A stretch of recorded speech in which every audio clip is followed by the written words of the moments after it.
നിങ്ങൾക്ക് തോന്നിയിട്ടുണ്ടോ ചില സ്ഥലങ്ങളിൽ ചെല്ലുമ്പോൾ ഇവിടെ നമ്മൾക്ക് മുമ്പേ പരിചയമുണ്ട്, നമ്മൾ നടന്നു തീർത്ത വഴികൾ തന്നെയാണിത് എന്ന്.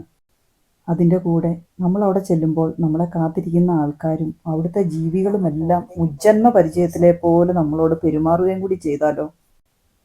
ഞങ്ങൾ വാതിൽ തുറക്കുന്ന സൗണ്ട് കേൾക്കുമ്പോൾ ഓടി വരും നമ്മളുടെ ഡെയ്സി. കടലോളം ദുഃഖം കാരുണ്യം കണ്ണിൽ ഒളിപ്പിച്ചു വെച്ചിരിക്കുന്ന ഡെയ്സി. ഇവളെ ജിപ്സീസ് ഉപേക്ഷിച്ചു പോയതാണ്. ഞങ്ങൾ പറയായിരുന്നു ഇവളുടെ കണ്ണിൽ നോക്കിയിട്ട് എങ്ങനെ അതിനെ ഉപേക്ഷിക്കാൻ തോന്നിയെന്ന്. അവൾ ഇപ്പോഴും എവിടെയൊക്കെയോ യജമാനനെ തിരയുന്നത് പോലെ തോന്നി. ചെന്നവാടെ അടുത്തുകൂടി ഞങ്ങളോട് സംസാരിക്കുകയാണ്.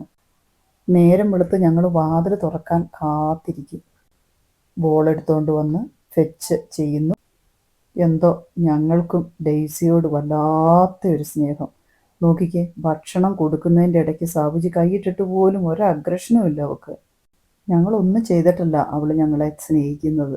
മുമ്പ് മനുഷ്യർ ചെയ്ത ക്രൂരതയ്ക്ക് അവൾ ആരോടും പകരം ചോദിക്കുന്നുമില്ല. അവൾക്ക് എല്ലാവരോടും സ്നേഹവും കരുണയും ദൈന്യതയും മാത്രം. ശരിക്കും മനുഷ്യർക്കൊക്കെ എങ്ങനെയാ ഇങ്ങനെ ക്രൂരരാകാൻ പറ്റുന്നതല്ലേ ഈ പാവം മിണ്ടാപ്രാണികളോട്? സാബുജിയുടെ പുറകെ മാറിയിട്ടേയില്ല ഡെയ്സി.